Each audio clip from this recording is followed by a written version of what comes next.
Now, here's your host, David Chavez.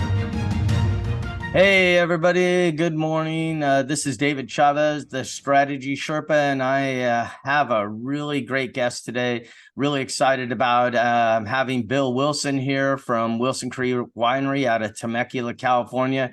He's going to share a few things with us. If you did get to listen to us last week, I got to talk to the owner, Mehdi, out of from Crazy Pita out of Las Vegas, Nevada. He's expanding his operation to Houston. And if you didn't get a chance to take a listen to that, I'd advise you to do that. He gave us some great lessons last week. And Bill is here going to do the same thing right from the wine cellar at Wilson Creek, obviously. So welcome, Bill. Hey, thanks for having me, David. Appreciate it. All right, great. So let's just start off this morning, and why don't you share with everybody a little bit about Wilson Creek and what you guys do out there at Wilson Creek, and then we'll start to jump into some good conversation. Awesome. Well, Wilson Creek is truly a family-owned and operated facility in small wine country. It's south in Southern California in an area called Temecula. We're known as the Southern California wine country. And we kind of came out here as a result of a failure, basically. This kind of goes along with your theme. I never really put the two together until I just spoke, and I just got chills over it. But, I completely failed in the financial world and wanted to do something different. So I convinced my entire family to quit their jobs, sell their homes, and go into debt together. And here we are 25 years later, more in debt than we could possibly imagine, but we made a payment every single year and we're just killing it. And we're just couldn't be happier where we are. And it just has kind of grown organically over the years. We're kind of, if I was to write a book, it would be titled Build It and They Will Come. And they've come, and we've kind of catapulted that off I've talked to a lot of people, and one professional that would give his experience, his expertise, because he owns 5 tour companies up and down California, says we are the most visited winery in the world. There's not too many people, because California is California, and they don't do what they do in Europe and what we do here. So he's like, you get more people than anybody, and it's an honor, but it's also burden, so to speak, of you got to handle all the people that come, because as soon as you don't handle all the people that are coming, they get mad and they don't come. And so we are a mix of retail, wholesale. We do food and beverage. We do events. When we started with you, David, many moons ago, we were so proud to say we are 7 unique business units operating under one entity. And he goes, no, I don't see 7 unique business units. I see one. And, we just were taken aback by that, but it's true. There's only one name under that banner. And that was just a mind shift for us, and a good one. Yeah. So we're doing about 185,000 cases right now, about 105,000 in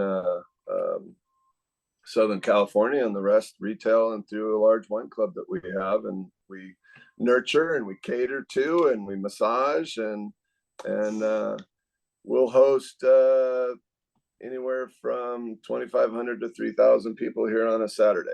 So yeah, and then also you have concerts every once in a while out there too, don't you? I mean, sure. So it's good for people going to San Diego to check out the concerts that you're having, because you have some pretty top names out there.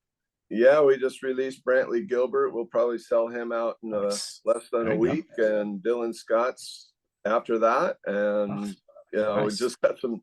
I'd say the A- listers, so to speak. They're not, Kenny Chesney by any stretch of imagination, but they are good in their own rights, and they come out here, and the reason they're willing to come out here and play for what they play for, and to a much lesser crowd than they normally do, is the way we take care of them. and the way we treat them, and the interaction with the crowd. Everybody that's come play says, I will play here anytime, anywhere. This is absolutely amazing. Thank you so much. Because they're treated so lousily at all the other venues. You get stuck in a green room, you get stuck in a RV in a some sort of fairground somewhere, and here we treat them like royalty, feed them steak and chicken and fish, and the whole thing. It's a nice event. Yeah, we'll talk. I wanted to save a little bit for the end about your special culture that you built out there at Wilson Creek. But, at a Strategy Sherpa show, what we talk about is like, hey, we're business owners, we're growing a business. And what are some of the biggest decisions that we really messed up? I think that what we're trying to do is help other people out there with some of the mistakes we've made, and so that they can get an idea of what maybe not to do, or understand that mistakes are part of growing, right? And really understanding how to really get your business positioned in the right place. And so you and I were talking last week, getting ready for the show. And I asked you, hey, what's probably one of the biggest mistakes you ever made? And you started laughing. You said, well, that's easy for me. I know which the biggest mistake I've made. And you said, you talked a little bit about your GM. And then I started laughing because I remember the story about the GM, and boy, that was a big one. So in this first segment, we like to tell a little bit about what that mistake was and how it came about. So, why don't you share with anybody a little bit about the story of, like, why were you looking for a general manager? What was the need? And then how you went about the mistake? So. Yeah. Well, you got to go back a little bit in time. And we've brought in a couple different consultants over the time. And our first consultant we brought in was a family business consultant. How to be in business with your family. And, he pointed out, you're either an employee, or you're family, or you're a family employee. And if you are a family employee, you have to be the best employee. And we've had some family members over the time that, and I hope I hope they don't see this, but anyway, being honest, that didn't put in 50, 60 hours a week, and they were getting paid virtually the same as I was. It was putting in that 60 hours a week. Right. And then they were kind of saying, well, why don't I get all the benefits? And so we brought in a family business consultant to kind of lay out the line, who does what, why. And he said at the time, he said, if I was to tell you guys what you should do, it will tear apart your family. And what he was alluding to basically was a chain of command. And you eloquently say, and all the books say, if one person is not in charge, nobody's in charge. That's correct. And so back in the day, and this is our first, we're a $10 million company at this time. If you didn't like an answer you got from Bill, or from Mick, my brother, or from anybody, you just went to another Wilson until you got the answer. And they play us against each other. So yeah, I want to throw in here real quick, if you don't mind, Bill. Sure. This mom and dad syndrome thing is really pretty rampant inside of companies sometimes, where if I don't like what mom tells me, I just go to dad, or if I don't like what dad tells me, I go to mom. It's really interesting how this comes alive in your own company, right? You Sure. think about it with your kids, but you never think about it with your employees. So I'm glad you brought that up. And yeah. And you don't have to be family. Everybody has a mom, and everybody has a dad. You've got the big mean CFO. And you go to the big CEO or COO and get a different answer. And quite a bit of friction can happen because of that. Because, there's no, why did you say that? Or, how I said that because of this, this, and this, and I've got my reasons, and you didn't know them, but then you overturn me and make everybody look lousy. So, so basically what the guy said is, you need a governor of California and you need a mayor of LA City. And Bill, you're the governor, you're the guy that's out there and about and all the committees and all the stuff throughout, the Temecula and what's making, Wilson Creek go. But when you're gone, there needs to be somebody that can operate the city. And he put my brother in charge of the city. And so what that did was basically, I did not know what was going on around here. And it was kind of, again, I hope my brother doesn't see this, but it's okay. It was kind of going in a direction that I didn't like, and we were going to lose some of our people.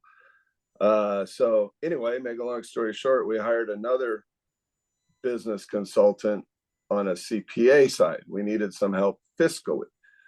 So we hired they're called CPA moms of all things, and they brought in a consultant, and he came in, right after the recession, 2009 and 10, and they did a bunch of work with another family business consultant, and they said, if you do not listen to us, you will lose everything. Because you guys, my job is to get people to go from a mom and pop company to a professionally managed, professionally run company. Mm-hmm. Roger that. Yes or no, sir. And we said, do your research. You come back to us, interview everybody you want, and you tell us the org chart. So he came back in and said, okay, Bill, you're the CEO. Mick, you're the COO. Libby, my sister, you're fired. Jennifer, my wife, you're fired. Rosie, you're fired. And Deanna, you're fired. We're going to go professional. These are all the spouses of all the Wilson family. So sister and spouses. Craig was out there, 6 of us at the time. And we all went. So your consultant fired half of your family, really? Basically, yes. But he didn't kneecap us. There's something called distributions.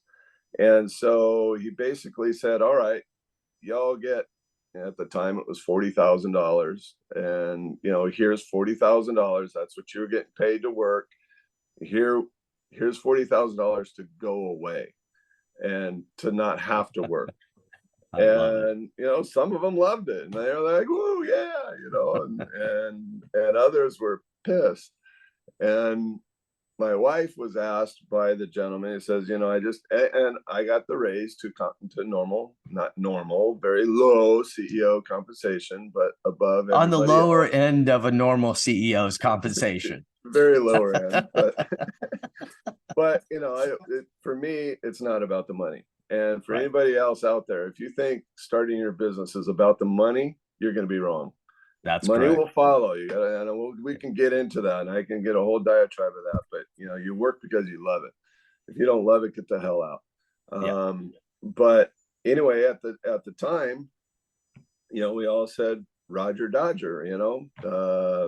Hey, Bill, let's stop it right there, because we need to run to a break. I don't mean to interrupt you in the middle of that. So I'll bring you back to that right when we come back. But let's take a break, and we'll be right back with the Strategy Sherpa Show and Bill Wilson from Wilson Creek Winery. Thank you.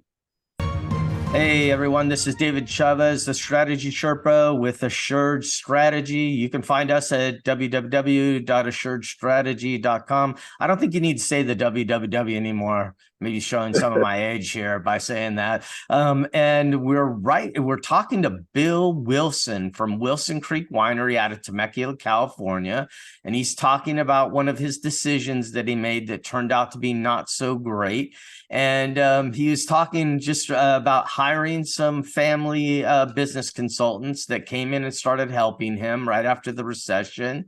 They had fired half of his family out of the company, and then Bill was promoted to the CEO, and he was giving a lower end salary on the CEO range for the size of company. He made that point very clear that he was on the lower end.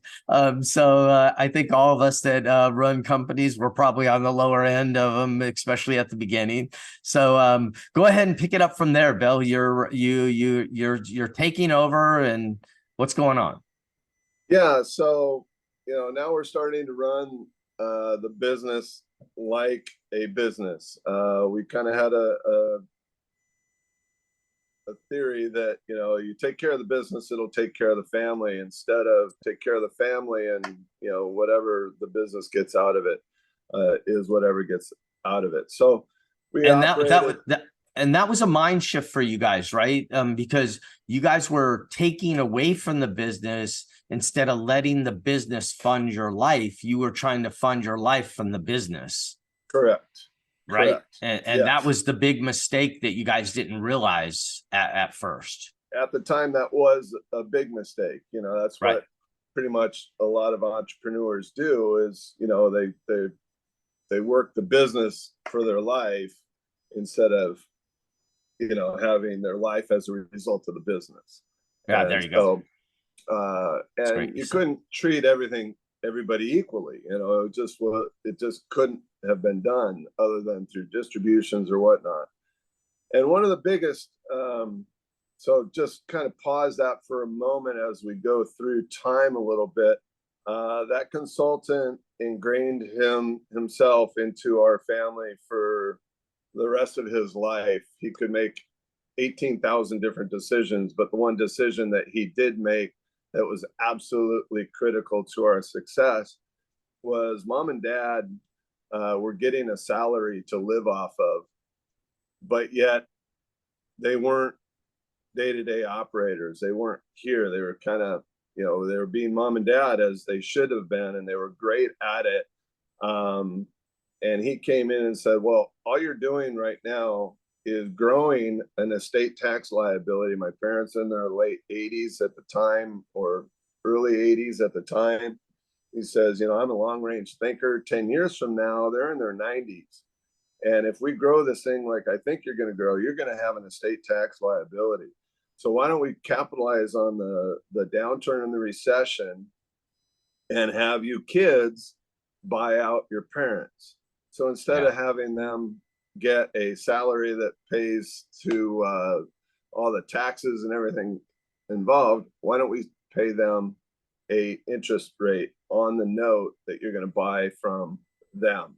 They have to trust that you're going to pay that note every month, so right. And then this will give them enough money to do whatever they feel they want to do. And sure enough, we were able to massage the numbers where they got plenty of money for what they needed because they've been winding down. But yet all the ownership to the company turned to the kids. So we got, the full responsibility of running the company and owning it at the same time. And that was a huge financial gain for us, kids and whatnot, and the responsibility that went along with that. So it was huge. You're coming out of a recession. You're scared to death. You never want to go through that recession again, as everybody else was. But yet still trying to grow a business. So as we were growing, the consultant's job is to get people to figure out what their exit strategy is. Yep. And one of those exit strategies is to bring in, somebody to run the company so the owners can have their lifestyle from the business, not in the business. And so, he goes, how would it like to be to bring in somebody to run all the BS and all the stuff that your team does and all this stuff, and then you just get to enjoy like your mom and dad get to enjoy, and you get to go do all the stuff that you need to do as the governor. Again, here's that governor, city manager thing or mayor. And wouldn't that be great? And I'm sitting there going, no, it wouldn't be great. But if that's the direction that you see happening, then let's go find a general manager that has some experience and yada, yada, yada. So what you're doing is the consultants are helping you with understanding what you need to do to exit the business someday. But right now, you're still very interested in being active in the company.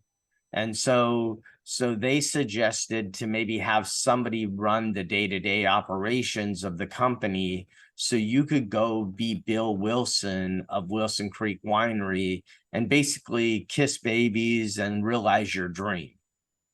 Correct. As the CEO of a prominent company in an area, you get elevated to, I won't say rock star status, but I can't have an affair in Temecula without somebody recognizing me at a restaurant. It's not going to happen, right? Yeah. Not that that would happen, but I tell my, people say, well, what do you want? And I keep saying, and I've told you, all I want to do is walk down the street with my head held high with my logo shirt on, and people say, I love your place.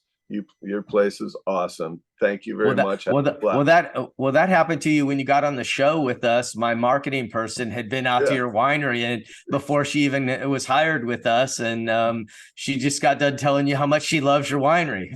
Yeah, and that's my goal, right? To hop on a plane and have somebody say, wink at me and like, hey, nice job, thank you, and how to put that into a SMART goal and all the things that you consultants talk about. It's damn near impossible, but you know it, you feel it. And so anyway, doing all that stuff that I do outside of here and for mankind in general, so to speak, takes your eye off of the everyday a little bit. And he felt that having somebody here that was a lot bigger ass kicker than I would help drive this company forward. So we hired a guy out of Napa, and he came down here and he tried to make Wilson Creek Napa, and he tried to take fun, family friendly feel and turn it into highest quality wine and yada yada yada. Snobville is really and that's not your winery. No, we're not laid back, but we're fun, we're energetic. We kind of try to take the snob off the wine off the snob shelf. We think outside the box. We have some creative product. We do that and we lean into it. We try to do things a little differently to set ourselves apart, right? But yet that's who we are, and it's worked very, very well for us. We haven't tried to live or do something completely different from who we were. We just leaned into who we were. As Wendy, my marketing person, says, own it. You're the fun winery, own it. But you have to have the pinnacle wines. You have to have certain things. So he came in here, and I remember his first week here, we took him out to dinner in a sushi joint, and he told my wife, who runs all our merchandising still today, we thought it would be like a $30,000-$40,000 a year business. Well, it's a $1.2 million a year business out of our tasting room of just merchandise, t-shirts, little knickknacks and whatnot. And she does it all by herself, and she goes crazy sometimes. But he's like, well, she does it in a good way. She has very good taste, and it's very simple taste. So it exemplifies your brand in a very positive way, what Jennifer does, right? Correct. And well, one of the shirts and some of the things that was very, very popular, and it had some hoity-toity ladies on the shirt or on the dish towel, says, drink up, bitches. And he's like, none of that anymore. We're getting away from all the dogs and all that. And she goes, who the hell are you to tell us what to do and what I'm putting in the shop? He goes, I Right, am the because general manager. he's going back to Snobville, and he's trying to make you like a snobby winery when you're just a simple, loving, caring people that want to have a simple, loving, caring business that makes it very approachable. The wine very approachable, Sure. right? Yep. Fun, friendly, family feel. That's Oh, yeah, I the love how you four say it. F's, Yeah. and then we throw in philanthropic before you came in. Now it's all written down into detailed core values, the whole thing, but it's still fun, family friendly feel. And that was part of it. But he wasn't about the fun, family friendly feel. He was all about wine and wine and wine and only wine and wine and wine. And so, but he wanted a guaranteed contract for 2 years. He rented down here. He kept his house up there. He didn't fully commit. When I'd go on one of my job duties or vacation or something, he was never here. He would blow up on people. He had a fuse about that big. He'd start doing this. And that was, I'm a poker guy, so when somebody starts doing that, you go, oh boy, here it comes. And my team says, it's me or he. We're done. This guy is a tool. This guy does not have Wilson Creek in his veins. He doesn't have Wilson Creek's best interests at heart. Hey, Billy negotiated a name. He wanted to be called president and general manager. And I don't care about titles. Yeah. I really don't. But if you're not the family and you whatnot, titles are very important to you. So he was basically using us as a stepping stone to move up the president general manager range to go back to Napa and do that. Yeah, so I'm gonna jump in here because this is another great place for a break. So he's using you to stepstone his career instead of helping you develop Wilson Creek Winery into the winery, the family vision. And with that, we'll come right back after the break, and we'll continue on with Bill Wilson. Bill, thank you very much. It's a great talk so far. Take a break. Be right back. Thank you very much. Strategy Sherpa Show. Hey everyone, here it is. Here I am, David Chavez, Strategy Sherpa, here with Bill Wilson from Wilson Creek Winery. And if you are interested in Wilson Creek Winery, you can get on the website Wilson Creek Winery and check them out. They're in Temecula, California. But we're right in the middle of a conversation about hiring a GM. He's coming in and trying to make their winery Snobville, Napa, instead of down-to-earth Temecula Wilson Creek Winery. And the family's starting to get a little upset about this decision, and it's starting to bubble up. So I'll let Bill Wilson take it over from here. Not necessarily the whole family, just one of the family, me. Because decisions were made, without any interaction. He was, unilaterally running full steam with what he thought was unabated control and desire to move this company into the Napa-esque or the Napa status winery. And we were not, and nor are we, nor do we ever want to be. I'll compete wine to wine on what we do, but they cannot compete with me on what we do and how do we make people feel warm and welcome and whatnot. So as we were going through this process, it was very, very painful for me to sit down at the end of the building and watching this guy systematically, almost willfully destroying this company. I was having mass exodus. People were coming to me. Hey, Bill, we love you. This guy's not right. Hey, Bill, you should see what he does. The way he treats people is not right. And I knew he wasn't right. Because as I was beginning to say with my wife, he and my wife had an absolute screaming match in the middle of the sushi restaurant and saying, I don't care what you want, you will do it as I want you to do it. I've gotten the authority to change this winery and da da da da da. And she's like, by who? And so you know, my wife. He forgot that your wife owned the winery. Right. Yeah, exactly.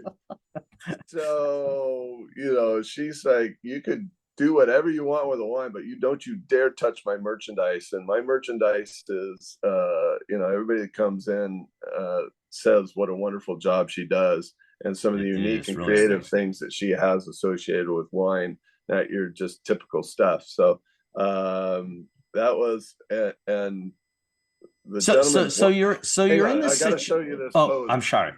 The gentleman's wife was like this. Dead quiet. His wife sat there like that.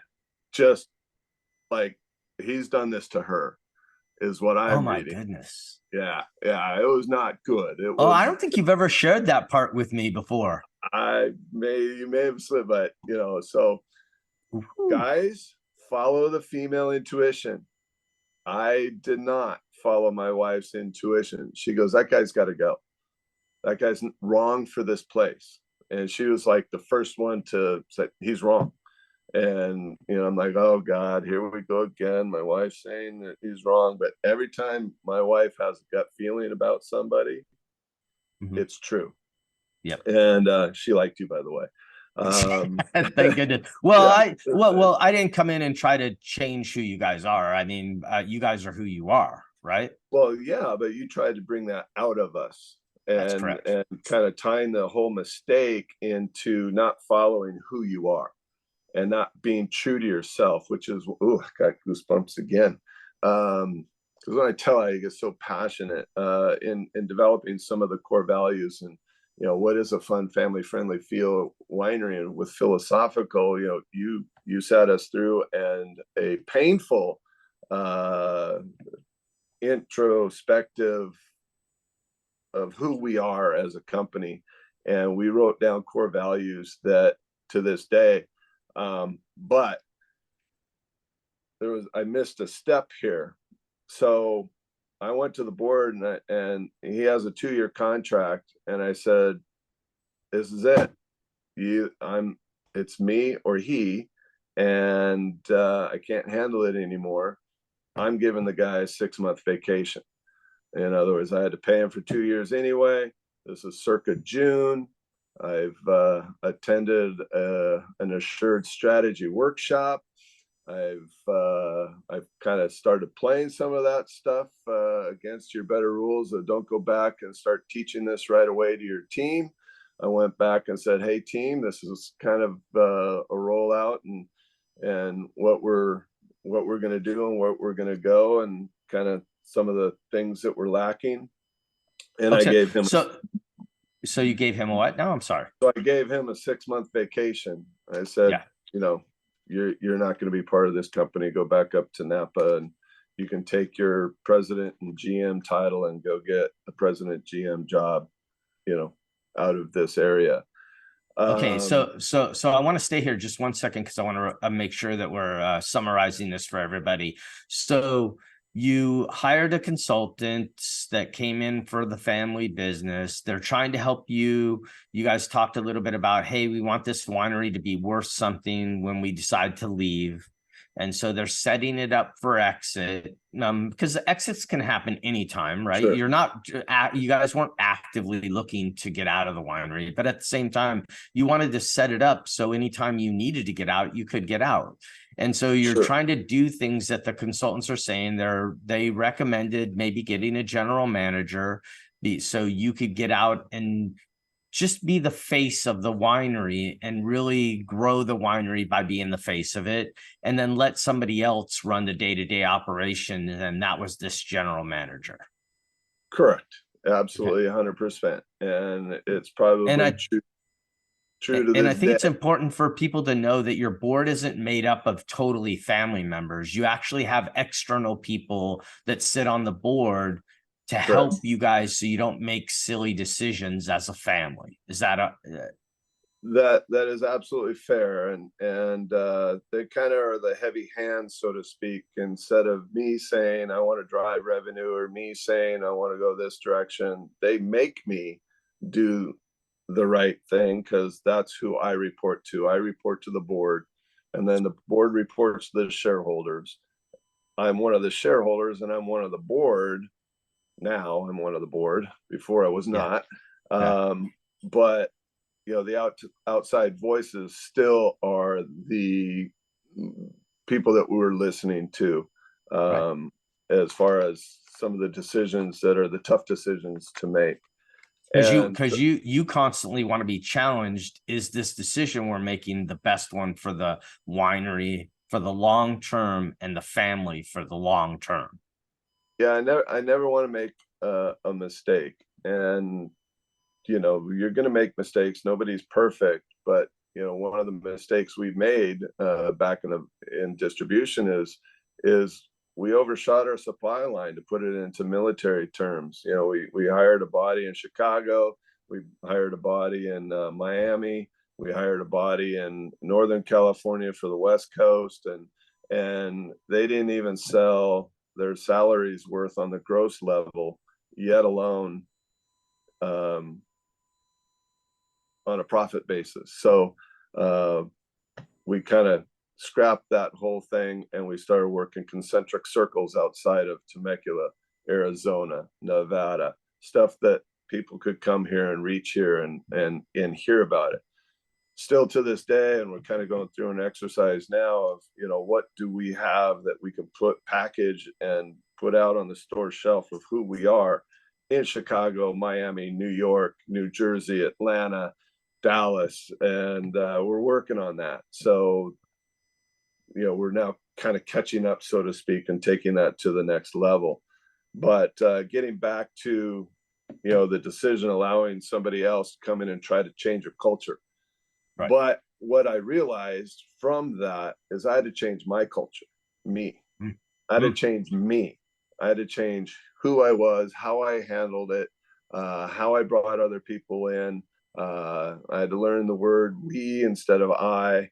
I had to get other people's input. I had to value that input, and then ultimately make a decision as a group so you got the buy-in. That was the biggest thing, and that you helped us with is, okay, Bill's the CEO, not Mick, not Libby, not Rosie, not Jerry, not Craig, not it. It's Bill's decision, and that was very confusing for the team. Whose decision is it if we to go to Miami? Chuck's? No, it's Bill's. Yeah. Whose decision is it to start a restaurant and go down this direction? That would be the chef and food and beverage. No, that's Bill's decision. But whoa. It's Bill's decision with a lot of input from the team you surround yourself with, because you're very good at getting input from all of them, right? Because you don't want to just go and make sweeping decisions, which you were doing before that. You weren't getting input from everybody, right? I wasn't sharing the input that I got. I was just making the decision and not running the input by anybody, and just making decisions. And they're like, whose decision was that? Well, it was my decision. It was the right decision to buy 3 more tanks instead of renting tanks, to buy this instead of that. But I just made the decision instead of informing everybody and having everybody have a chance to weigh in on the decision. And so the biggest help so get back to the GM for a second, and I'll give you a little attaboy. We got about a minute, so let's just wrap up the GM. I think it's probably great to wrap him up right now. So in firing the GM, I had to change. I had to completely change who I was, how I operated. And with that, the system that you guys put into place allowed me to be that. It allowed me to be me, but yet with a system in place that people could get behind. And that was the single thing that has turned this company to be where it is today. Yeah. So you terminated this guy and you moved on from him. You gave him a 6-month vacation. In other words, you paid him for 6 months just to make him go away. And you saved your company from turning it into something that the family would not have been happy, because you guys are probably some of the warmest, easygoing people I've ever met. And even your wife, Jennifer, is that way also. And the one that ended up getting in a fight with this guy right out of the gate, that's very unusual for Jennifer to do. And so you have all these unusual things happening with the winery. So you guys decide to move on from them, but you realize that, hey, I Bill Wilson, need to step up as being the CEO. And let's talk about a little bit more of those things in a few moments when we come back from break. But I really appreciate you sharing, Bill, because that was a pretty big challenge for you guys for about a year and a half that really affected the winery. And there was some good things that came out of it, because any bad decision has good things in it. But also it changed the winery, and you had to bring it back to the family winery, right? So you had a pretty heavy lift right when this guy left. And let's talk about that right when we get back from break. We're in the Strategy Sherpa Show. I'm David Chavez here with the esteemed Bill Wilson from Wilson Creek Winery, the CEO, and we'll be right back after this break. All right, everybody. I'm David Chavez, the Strategy Sherpa. I'm here with Bill Wilson from Wilson Creek Winery, the CEO, and he's sharing some of his decisions that didn't work out exactly the way he wanted it to. But he was talking about some distribution decisions that he made, and he was talking about expanding the company into different parts of the country. And that was done a little bit, and you were sharing right before break, Bill.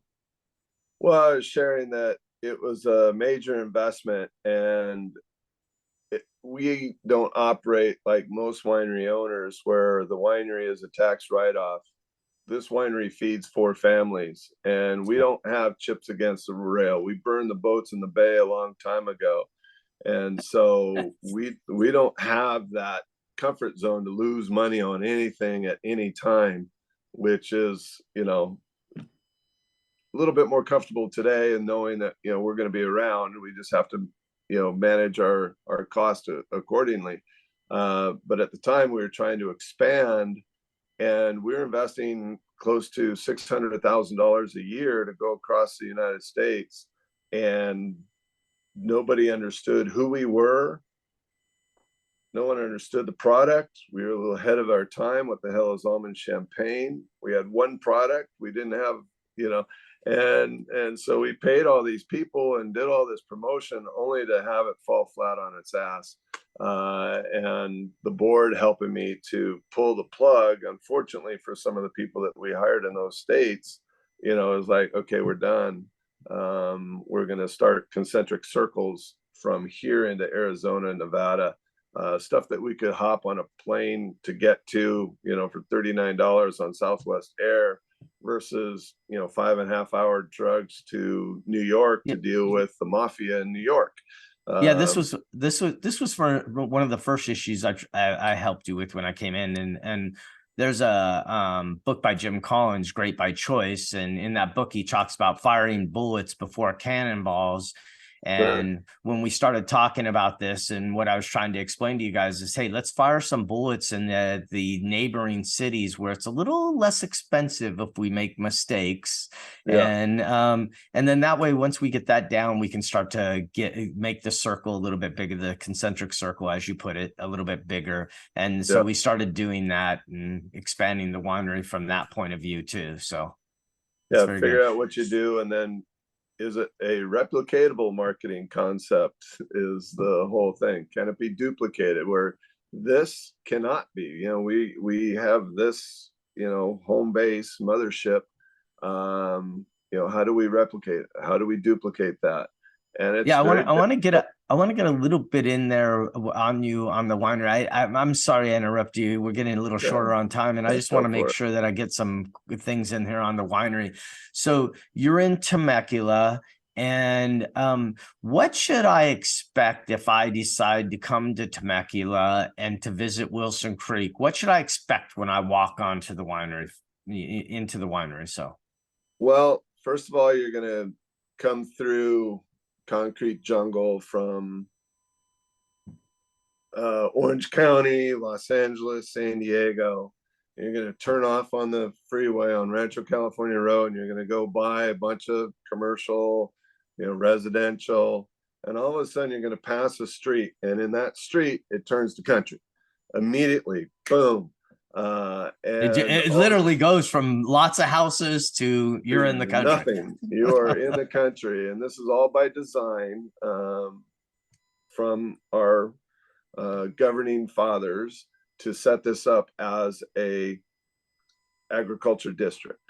Mm-hmm. And so minimum lot size was 5 acres. It was 10 acres, then it was 5 acres. Now it's 10 acres again. So if you wanted to come in and buy out vineyards that were for sale by the dozens back in the early 2000s, you could only subdivide them into 5-acre parcels. Now it's 10 acres to even further say that. So anyway, that was by design. I was part of that as well. So as you come through, you're going to see a bunch of different wineries. There's one left, one right, one left, one right as you continue out. And it's about 3.5 miles into wine country, and you're going to turn into a very a gravel parking lot on purpose, and with beautiful flowers and vineyards. And you're going to see this building, you're going to see this entrance, and it's going to say, "Come on in." And once you walk in, you completely leave the city or the problems that you have in the parking lot. And you walk in and you are completely awash with beautiful flowers, warm and engaging employees, and wonderful wine and wonderful food. And you sit out in the courtyard, or you go to the tasting bar, and you have no concept that you're in Southern California. You could be anywhere in the world other than where you are, and your problems just wash away. You forget about them for that moment of time. And that's what we try to do. We try to enhance people's lives by giving them that experience to where they can just relax and not get berated that they should love this Cabernet from this vineyard and not this Cabernet from this vineyard. You like what you like. If you've been to wineries and you've been to pouring tasting rooms, there's usually like 4 or 5 people there pouring wine on a Saturday or Sunday, because your tasting room is huge. There's no other way to describe it. How many pouring stations could you have? I mean, it's got to be at least 20 to 40. We have 600 linear feet of bar space. Okay, it's probably more than that. Yeah, we probably have more bar space than anybody, and COVID actually helped us have more bar space because it made tasting outside cool again. Because before it was like, oh, I don't want to pour outside, or I don't want to taste outside. Now we give the people, would you like to have a sit down tasting, stand up tasting? Would you like to be inside or outside? And so they get an option of what they want. And it's hustling and bustling. I think we have 65 employees just in the tasting room on a given Saturday, and then as many in the food and beverage side. We have 274 employees now. It's just nuts. It's crazy. Yeah. And so we're in our last minute of the show, and I just wanted to thank you, Bill, for coming on and sharing some of these challenges, some of the mistakes you've made, and some of the decisions that were made in the winery. I think that it's a humbling experience to come on and share with people some of the things you didn't do well, because there's so many shows out there that talk about how great we are. And you're coming in here and talking about some of the challenges you've had, and I really appreciate that. I think a lot of the people listening will really appreciate it. Not everybody will listen today, but they'll listen over time, and then I'm sure they'll learn some lessons from you listening to this show, and really understanding some of the challenges you went through. If somebody wants to visit you, they can go out WilsonCreekWinery.com. That's correct, right? WilsonCreekWinery.com. info@WilsonCreekWinery.com will get us to my assistant. You got questions, fine. If you want to come out and have a glass of wine anytime after 4 o'clock, I'm good. I can't drink before 4 o'clock. I have to put that on myself. Otherwise, I'd be a raging alcoholic. And Yep.